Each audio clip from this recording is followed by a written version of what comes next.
So hello and welcome. This is Rose Jones, and today we're going to be talking about building predictable revenue in our business. Why would we want this? Well, we need predictable revenue in our business to stop this seesaw effect, about having the money, chasing the money, having the money, chasing the money. So if we could find a way of building predictable revenue to get us off that seesaw, wouldn't that feel so great? We'd be on our way to financial freedom, which is what we really all want. So what do we do? Now, there'll be people who tell you how this can happen overnight. They've done this overnight, all these fast but quick win methods. I don't believe in any of those. So I believe that there is a process we need to follow. It takes patience, but when you work on it one step at a time, amazing things can happen.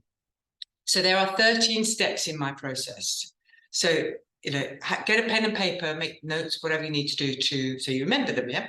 So number one is we need a goal, don't we? Where all of our endeavors, we need to start with a goal. So get a goal, a nice, big, fat, juicy one that's going to keep us motivated and excited. When the obstacles are thrown in our way, we're going to keep powering through. Make sure it's a big, juicy goal, and we need to have it written down somewhere where you can see it. Okay, number one is to set yourself a goal. Number two, we need to know our customer. Who is our target market? So the best thing you can do, and if you haven't done it before, go back now and do it, because it's the best time you've ever spent, is to do the market research about your target audience, what they need, what they prefer, what their buying behaviors are, all of those things. So do the market research to find out all you can about your potential customer. And be clear about how your business helps your potential customers. So what are the benefits to them of buying your product or service? What are you fixing for them? What problem are you solving? Because that's why people buy. People don't buy me to have a business coach. They buy me so that I can help them save their time or make more money or build and retain a highly engaged team. So what is it, the problem that you are solving through your product or service? Next, we need a sales and marketing plan. So, if you need to, if you've got somebody in your team to help with this, or you're going to outsource it, whatever, you need to have a comprehensive sales and marketing plan, or strategy, I should say, that includes all the channels that you're going to use, whether they're online, offline, the messaging, the content, any activities you're going to do with timelines, and also KPIs, key performance indicators. How do you know that these things are working? So you need to be able to monitor this.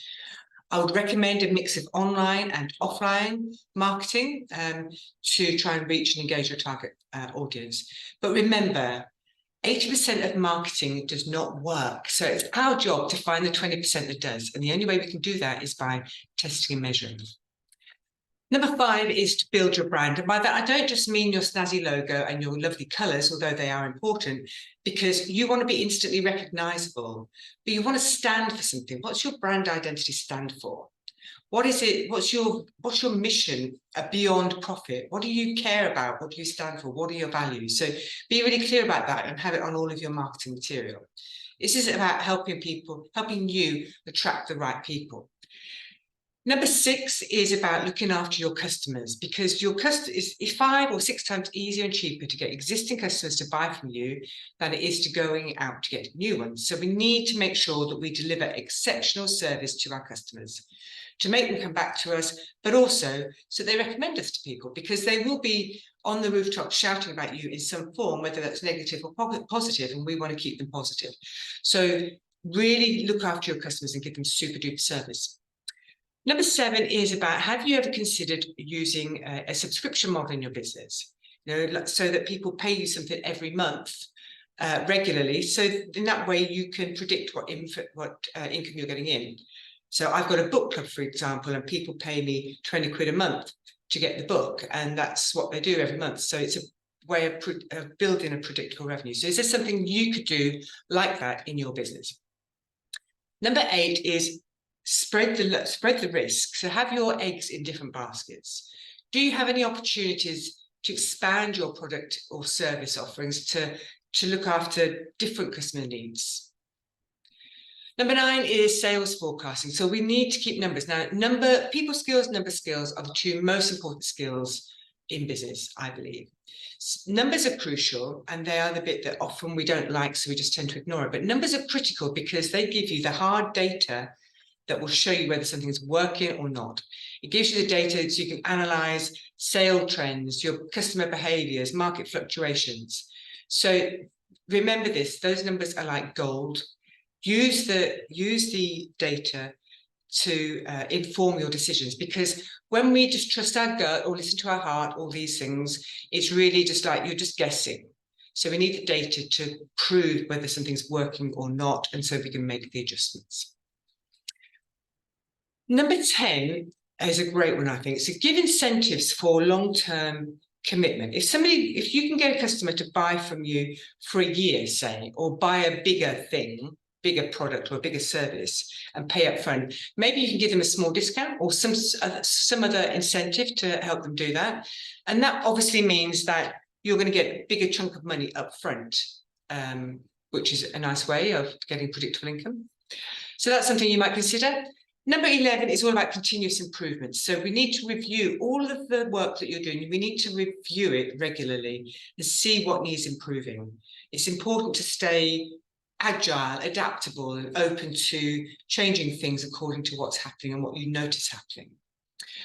Number 12 is about lead generation. So we need to be investing in lead generation. Now, the reason I didn't say this first is because lead generation is actually the most expensive activity, the time-consuming, trickiest activity that we can do. But obviously it's essential. But focus more attention on getting your customers really super sweet so they start selling for you. But in the meantime, you do need to get a lead generation activity or some strategies in place, because what we don't want is, you could have something where all your customers left and you'd have to start right from scratch. So always have some form of lead generation going on.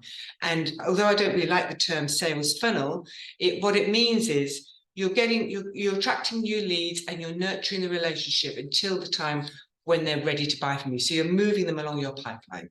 So we always need to have a really healthy pipeline until the time they're ready to buy. And the 13th step is training either yourself or your team to make sure that your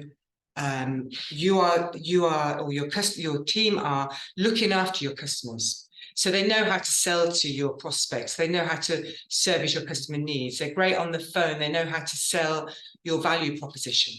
So really make sure that your team is trained to the highest standard so that it becomes just like a well-oiled machine. And I hope that's helped. Please, I'd love to hear your stories, whether that's helped or not. And if there's anything else I can help with, then just get in touch. But as always, I'll see you next time. Bye for now.